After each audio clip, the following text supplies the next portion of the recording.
আগামী 1 মিনিটে আপনাদেরকে এক জায়গাতেই 1000-এরও বেশি খেজুরের গাছ দেখাবো। এমন হাজার হাজার খেজুরের বাগান রয়েছে আমাদের বৃহত্তর যশোরে। এখানে আম বাগান, লিচু বাগানের মতো করে খেজুর গাছেরও বাগান করা হয়। প্রপার সিজনে একটা পরিপক্ক গাছ থেকে একদিনেই 3 থেকে 5 লিটার পর্যন্ত টাটকা সুমিষ্ট জিরান রস পাওয়া যায়, মাশাআল্লাহ।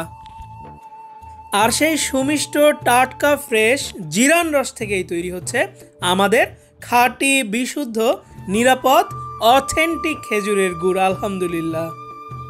আপনি যদি এখনও এবছরে যশোরের এই অথেন্টিক খেজুরের গুড় না খেয়ে থাকেন, তাহলে নিচে দেওয়া অর্ডার নাও বাটনে ক্লিক করে ঝটপট অর্ডার করে ফেলুন। এই গুড় আপনার এবং আপনার পরিবারের জন্য শতভাগ নিরাপদ।